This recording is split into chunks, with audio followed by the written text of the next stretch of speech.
નમસ્કાર ફ્રેન્ડ્સ, આજે હું મારા કિચનની સુવાસ ફરી એક વખત તમારા કિચનમાં પણ ફેલાવવાની છું, જે આપણી એકદમ જૂની યાદોને તાજા કરી દેશે.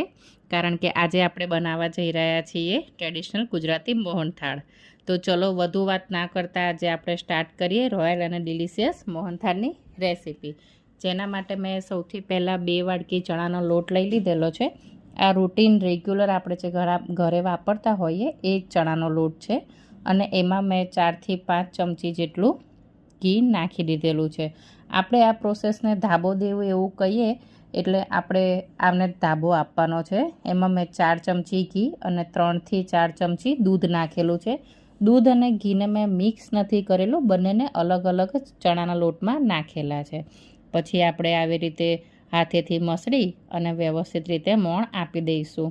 હવે આમાં આપણે ધ્યાને રાખવાનું છે કે એકદમ મોણ નથી આપવાનું, મુઠ્ઠી પડતું મોણ નથી આપવાનું. ઘરોમાં મેં જોયેલું છે કે એકદમ મુઠ્ઠી પડતું મોણ આપે છે, પણ આપણે રૂટીન જ મોણ આપવાનું છે. અને ત્યારબાદ આવી રીતે દબાવી અને વ્યવસ્થિત આપણે 15 થી 20 મિનિટ, અને જો આપણી પાસે ટાઈમ હોય તો આપણે કલાક પણ આને રાખી શકીએ છીએ. ઢાંકીને થોડીક વાર આપણે એને સાઈડમાં મૂકી દઈશું.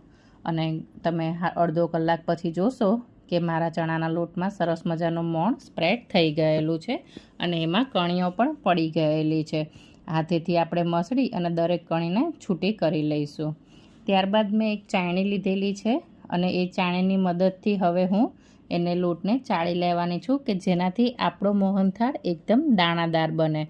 આપણે આમાં ખાસ એ ધ્યાન રાખવાનું છે, ઘણી વખત ઘંટીમાં પણ મોહનથાળનો લોટ દાણેદાર મળતો હોય છે. તમે ચાહો તો એનો ઉપયોગ પણ કરી શકો છો, પણ જો તમારે તાત્કાલિક મોહનથાળ બનાવવો હોય તો તમે આ રીતે ઘરે કણીઓ પાડી શકો છો. તમે જોઈ શકો છો કે મારી ચાળણીમાં બધી કણીઓ દેખાતી હશે તમને. અને હવે હું હાથેથી મસળી અને ધીમે ધીમે બધી કણીઓને છૂટી કરી અને ચાળી લઉં છું. આ પ્રોસેસ થોડી લાંબી છે, પણ જો ઘરનો ટ્રેડિશનલ મોહનથાળ ખાવો હોય તો થોડો સમય અને પેશન્સ રાખવું પડશે. તમે જોઈ શકો છો કે મેં દરેકને ભાંગી નાખેલી છે કણીઓ, અને અત્યારે મેં ચાળણીમાં ટોટલી કાઢી લીધેલી છે. મારો એકદમ કણીદાર ચણાનો લોટ તૈયાર છે શેકાવા માટે. હવે મેં કઢાઈમાં જે વાડકીના મેં ચણાના લોટના માપ માટે લીધી હતી એ જ પોણી વાડકી મેં ઘી મૂકેલું છે અંદર. અને ઘી ગરમ થઈ જાય એટલે આપણે અંદર ચણાનો લોટ ધીમે ધીમે એડ કરી દઈશું. ફ્લેમ એકદમ લો રાખવાની છે, કારણ કે જો હાઈ ફ્લેમ ઉપર હશે તો આપણું ચણાનો લોટ સીધો બળી જશે. આપણે હંમેશા જ્યારે મોહનથાળ બનાવતા હોઈએ ત્યારે ફ્લેમ એકદમ લો ટુ મીડિયમ જ રાખવાની, ફાસ્ટ કરવાની જરૂર નથી. જો એ લો અને મીડિયમ ફ્લેમ ઉપર પાકશે લોટ તો એની સુગંધ બહુ જ સરસ આવશે. તમને અત્યારે આમાં ઘી ઓછું લાગતું હશે, પણ જેમ જેમ આપણો લોટ શેકાતો જશે એમ લોટ ઘી છોડતું જશે. જુઓ, મેં આમાં ઘી પણ એડ કર્યું નથી, પણ લગભગ 8 થી 10 મિનિટ પછી મારો લોટ એકદમ ફ્લફી થઈ ગયેલો છે અને એને ઘી પણ છોડી દીધેલું છે. હવે એમાં મેં કેસર જે પલાળીને રાખ્યું હતું અત્યારે એ હું એમાં એડ કરી દઈશ. થોડું મેં ગરમ કરી લીધેલું છે, કે જેના કારણે કેસર પોતાનો ટેસ્ટ અને સ્મેલ, કલર બધું ચણાના લોટમાં સરસ રીતે છોડી દે.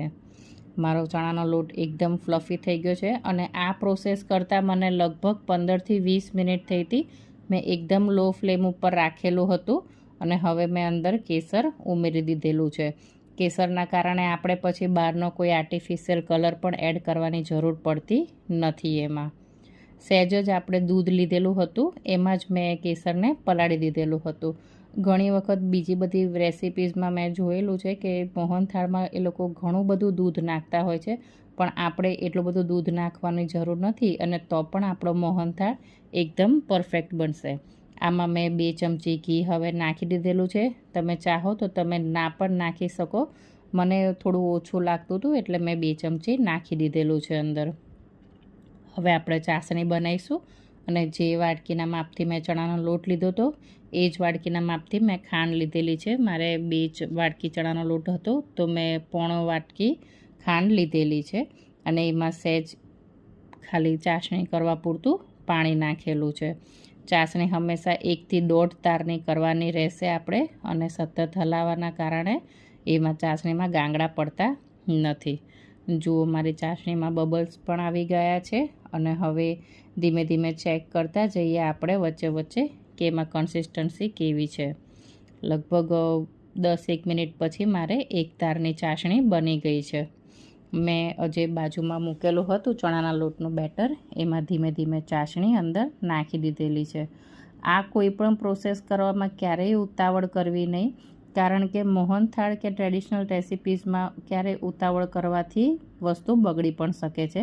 ત્યારબાદ મેં એમાં ઇલાયચીનો ભૂકો પણ નાખી દીધેલો છે અને વ્યવસ્થિત રીતે હલાવી દીધું છે. આ સમયે મારી ફ્લેમ લો છે. મેં ચાલુ કરેલો છે ગેસ અહીંયા, પણ જો તમારું બેટર બરોબર હોય તો તમે લો ફ્લેમ બંધ રાખશો તો પણ ચાલશે. હવે ધીમે ધીમે જેવું મારું બેટર મારા લોયાને છોડે એટલે આપણે સમજી જવાનું કે આપણો મોહનથાળ પાથરવા માટે તૈયાર છે. તમે જોઈ શકો છો કે અહીંયા લોયામાંથી મારું બેટર છૂટું પડવા માંડ્યું છે.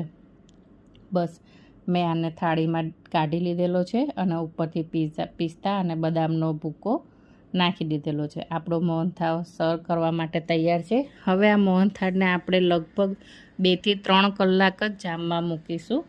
એટલી વારમાં એ સરસ જામી જશે. તમે જુઓ છો કે 2 થી 3 કલાક પછી મારો મોહનથાળ એકદમ સરસ રીતે જામી ગયેલો છે. એ દેખાવમાં હાર્ડ લાગે છે પણ ખાવામાં એકદમ સોફ્ટ છે. જો એકદમ તરત જ ભાંગી જાય છે અને હાથની મદદથી એનો ભૂકો પણ તરત થઈ જાય છે. બસ જો તમે સેમ રેશિયો રાખશો તો તમારો પણ મોહનથાળ આવો જ થશે. તમને મારી રેસીપી પસંદ પડી હોય તો પ્લીઝ મારી ચેનલને લાઇક, શેર, સબસ્ક્રાઈબ કરજો. Thank you.